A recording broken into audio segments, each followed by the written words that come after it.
Decime, ¿cómo ves desde tu mirada de intelectual el proceso humano de los pueblos latinoamericanos en cuanto a lo que es el desafío actual y a la perspectiva?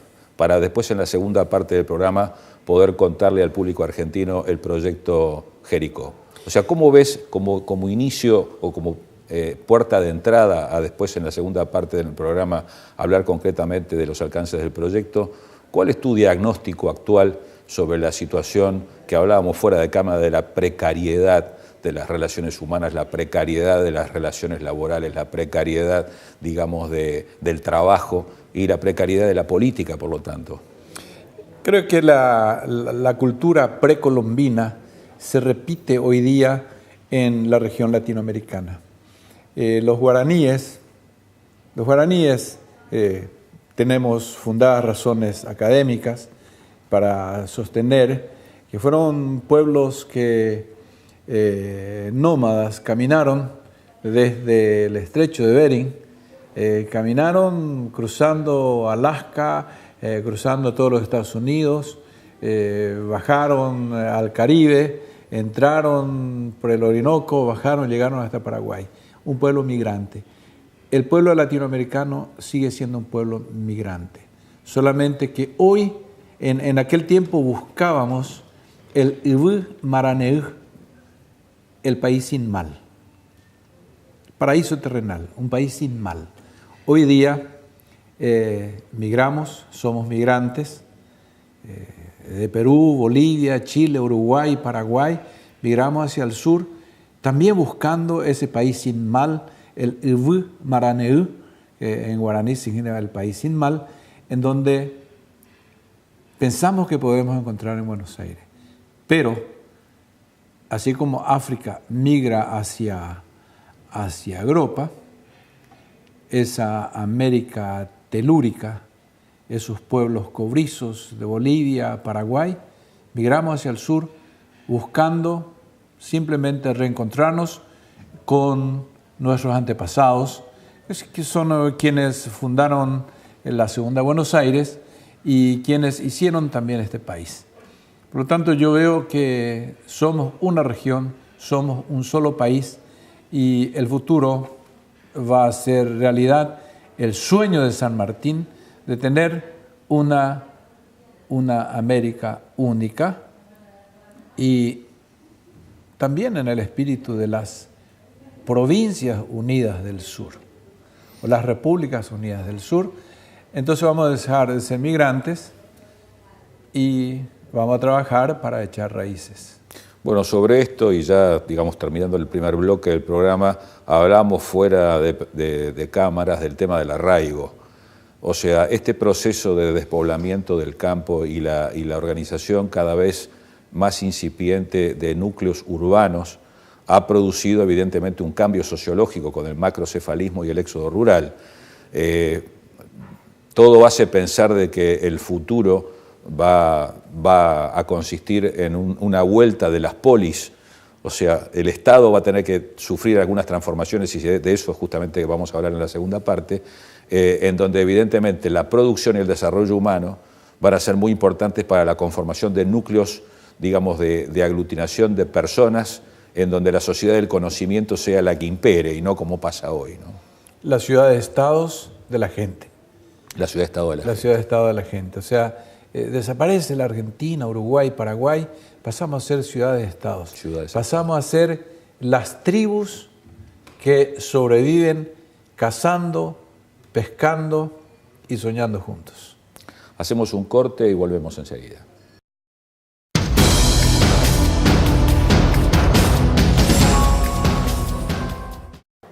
Bueno, seguimos en esta segunda parte con el doctor Pompeyo Lugo Méndez. Pompeyo, estaba recordando la lectura de tu tesis doctoral, en donde, con la consigna de querer es poder, haces un raconto muy interesante sobre qué pasa con el Estado y qué pasa con el Estado moderno a la luz, digamos, de las distintas influencias de las teorías económicas y sociales. Me parece muy interesante, digamos, el tema del Estado sobrecargado versus el Estado legitimado, ¿no? O sea, ¿qué es lo que pasa con el Estado actual y no solamente en los países subdesarrollados, en donde hay una puja de intereses, viene después una especie de destino de dineros para tratar de contener la explosión social. Eso más o menos después viene, digamos, una protesta porque por el ciclo económico se está usando demasiados recursos para dárselo a la gente, y después volvemos otra vez a las andadas buscando solamente el resultado económico de las operaciones y un Estado que está más o menos regulando los distintos intereses. Y entonces va por un lado la ética y los problemas de la gente, y por otro lado las cuestiones del Estado. Claro, hablamos de un Estado mentiroso, porque el Estado asigna miles y miles de millones de dólares para solucionar los problemas sociales, pero las familias no reciben ni migajas de esos miles de millones de dólares. Entonces, hablamos de un Estado inmoral, y además no nos podemos colgar de teorías económicas para administrar el Estado que tenemos hoy. Tenemos que combinar desde el equilibrio de John Nash, la interactuación, una interactuación constante, la política del nuevo acuerdo, ¿no?, de Keynes, el desarrollo estratégico de las ideas con los recursos mínimos disponibles de Schumpeter, y Gunnar Myrdal, otro premio Nobel de Economía, quien nos enseña que la corrupción es un fenómeno sistémico. Así es. A medida que avanzamos, nos damos cuenta de que si no volvemos a la naturaleza humana original, si no volvemos al pecado original, estamos camino al infierno. Esto es muy interesante y muy importante lo que estás señalando, porque cuando de alguna manera no nos acordamos de lo que dice Goethe, Goethe dice soy lo que hago, ¿no? La persona que hace está, digamos, haciendo en el mundo de acuerdo a lo que él mismo es. Si la persona no tiene en ese momento, no se tiene en consideración a sí mismo, mucho menos va a tener en consideración al otro, no lo va a ver al otro. Y da la sensación de que estas teorías económicas y estas formas de visualización del Estado no tienen al otro en cuenta, porque en realidad el que pretende ejercer el poder no es un ejemplo para nada, o sea, no es un ejemplo para él mismo. Entonces mucho menos puede ser un modelo a seguir por quienes son los coordinados por él. Se acabó la gloria, el entusiasmo, la inspiración, entonces aparecen los falsos profetas, ¿no? Gente sin arraigo popular, gente sin contenido filosófico, que de repente se convierten en los líderes de nuestros países, de nuestras ciudades, y estamos callados, no hacemos nada. No reaccionamos, hemos perdido nuestra capacidad de reacción. Es notable esto, ¿no? O sea, cómo hay como una especie de síndrome de Estocolmo. O sea, ¿sí? el prisionero finalmente termina casi dándole las gracias a su carcelero. Y 5 personas se reúnen y toman el poder.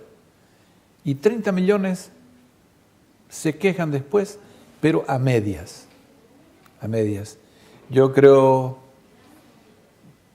firmemente en la participación ciudadana, creo en la inspiración popular, y entonces hay que dar el paso de esa participación y decir basta al mesianismo degenerado de la política. Sí, si no es todo panet circensis. Se da así, se da, mirá, yo puedo ver de cerca la América Latina, algunos países, quienes aparecen y convierten sus países en los países de mayor violencia y asimetrías profundas dentro de su conformación social.